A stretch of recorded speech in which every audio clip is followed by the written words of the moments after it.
Hi there, I'm Enrique. What's your name? Feel free to drop a comment if you feel comfortable with that. Just drop a hi or hola. I would really appreciate it. It is nice to meet you. I want to answer your question. So, you want to learn Spanish. Where do you start? As you can hear me, I am speaking in English, which for me at some point in my life was as difficult or as foreign as Spanish is to you. It's not the language that I grew up speaking. I grew up speaking Spanish, and so all this world about English was so different to me, probably as Spanish is to you. And I was 16 years old. I was in a car where everybody spoke English but me. And at that time, I just felt like I wanted to communicate, and everybody was having a good time. They were laughing out loud. And I don't know why, but one of the things that I thought was, they could be saying a very bad joke about me and I would have no idea. But they probably weren't. They were just having a good time. And I wanted to be able to be part of that. Even if I was not speaking, just understanding to be able to enjoy and laugh with them. And so I really wanted to learn English. Do you relate to that? Now, fast forward almost 14, 16 years after that, and now you can hear me. And if you were speaking in English, I think I would be able to understand. You think? I hope so. Sometimes it's difficult to understand some things, but for the most part, I'm very happy with the level of English that I have achieved. And I want you to be able to achieve not only this level, but even a better level of Spanish. And I know you can do it. So, now, I just wanted you to relate, but also I want to share with you what are some of the things that I did. And if you see something that can help you along the way, that would be nice. And I hope that those things help you. So, speaking from, like, if you really didn't know, like, nothing of Spanish, or maybe you are doing these things already, but you don't know if those are the best things that you could be doing, I wanted to just share with you some things that could work, that have worked for me and for other people, with the hundreds of people that I've talked to in one-on-one settings, or just friends that were learning a language. And I don't want to sound too obvious, but the things that I'm mentioning are not just because they're obvious, but because they work, and they have worked for many people, even if they seem logical. One of the things that I have noticed that work for people are they start making a list of things, whether on their mind or whether on paper or on a notebook, about the things that they need to say or they need to communicate, and then they start specifically focusing on learning those things. So instead of just learning Spanish, would be learning phrases and specific words. You want to make friends, or your neighbor or your classmate. You want to learn asking things like, what's your name? So, ¿cuál es tu nombre? So instead of focusing on learning Spanish, you focus on learning phrases, and that changes for everybody. If you're a university student, in interchange, one of your goals is study in a university in Costa Rica, like some students that worked with me one-on-one were from Germany, and they wanted to learn Spanish to go to Costa Rica because the biodiversity, the natural life is so abundant, and the studies that can be made there, that they had this goal and they were so excited about it, but they wanted to make the most out of their time there, so they were preparing even before traveling there. And so they hired me as their tutor. Initially it was just one, but then that person was so happy, he recommended me to another one, and then they recommended me to another one, and I ended up working with about 5 of them. In their circumstances, working with a tutor from Costa Rica, you see, they didn't just learn Spanish in general. There's so many countries where they work with somebody, and the classes were about things they enjoy, not necessarily university stuff or biology, but they started to, yes, sometimes they started to study biology because they enjoy that. That's what they needed. But sometimes they talked about their favorite movies or things they enjoy to do for fun, or how was their day, or how frustrated or nervous they were about so many studies, or how they were so frustrated about not studying Spanish as much as they needed to or they would like to.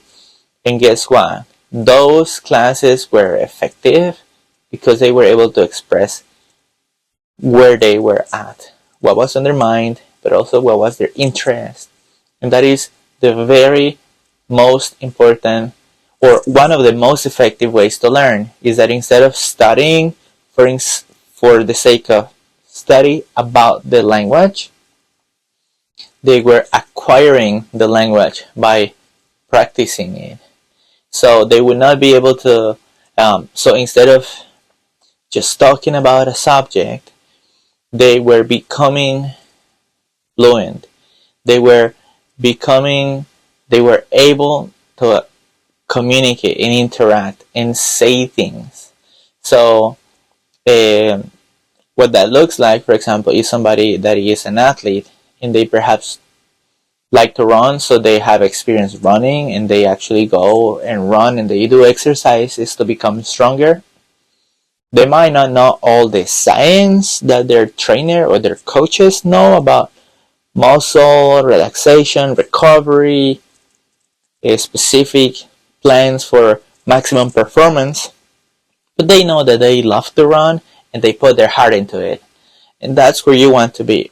Yes, you want to be like the coach sometimes to make a better decision and have the best guidance possible, but ultimately you want to be the athlete that runs, which means you're focusing mostly on what do you need to do.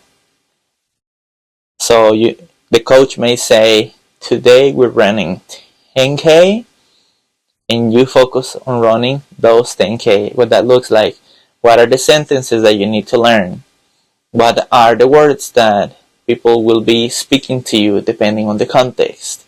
If you're an expat and you're about buying things, then you want to learn some financial things. What is the price? ¿Cuál es el precio, for example? And if you are the son of that expat and you need that language, you're not buying so many things, but you're more interested in making friends with other locals, local kids, or even other expats, but in Spanish, then you would be asking questions like, what's your name? ¿Cómo te llamas? And then the idea is that you study something that you're interested on, that you need to, instead of focusing on the language as a whole, or studying about the language, but actually acquiring the language. So to speak, being the athlete, not the trainer that knows all the things, but perhaps the trainer itself is not in shape, right? So you want to practice and acquire, not just learn in the sense of, but not being able to speak and interact with people. What happened is that I became excited. I was always excited about different cultures and learning from people, but now I was in a position where I was meeting people from other countries that kind of like ignited or activated that interest that I always had about learning from people from different cultures. And at this point in my life, I told my mother that I wanted to learn English, and if she could please buy me a dictionary, which was not like a big expense in those days, but that was something that I just can't remember why. So at this point, I was living in another country. It was also Spanish-speaking country because I was pursuing my career as an athlete, and I was a teenager, but I was so passionate that I was able to. I had the opportunity to be in another country where somebody was like a manager was paying for all my expenses because they also believed that I had a future, or at least they wanted to support me because they saw that I had the dedication, the vocation, and the efforts, and they wanted to give me an opportunity to succeed on that sport. I asked my mom for a dictionary, so when she traveled to visit me, by the way, she was so scared about traveling so far for her. I don't even want to mention the place because, if you're travelers, you might not consider this is far. It was far from home for my mom, and by herself. She's not used to traveling by herself to long distances away from home, and she crushed that fear because she loved me more than what she feared not traveling that far. And so she did it. She brought that dictionary that I asked from her, and I was reading that. And it was a Spanish-English dictionary, so I would read some words after the whole day of training, and I will just fall asleep on the table. I honestly can't promise that I fell asleep. It sounds like 2 hours or 4 hours of studying. I don't think I lasted long. It wasn't the most engaging black and white type of dictionary. And just lists the words literally. I also have ADHD, so if I wanted to look for the word, let's say how to, now I know it, but imagine this conversation is in Spanish and I'm thinking, I want to know. So imagine this is Spanish, right? Not English. It's English, but I want you to imagine you're understanding bing, English, or you're understanding Spanish automatically. And so everything I'm saying, it sounds as easy as it is English to you. But this is Spanish, it's actually not English. So you are fluent in Spanish right now with me. And so I was thinking in my table at 8, 9 p.m. after all my day of traveling to the gym training and everything. And I was like, how do I say in English, how do I say in English the word training? Yeah, I want to find out that. I want to find out that. So let me look. Of course, I was thinking inside my head. So I would try to look for the T, A, B, C, D. I know my ABC. And when I get to the T, I was like, all right, training. And then right below, or even before finding that word, I would see other words, or sometimes I even forgot.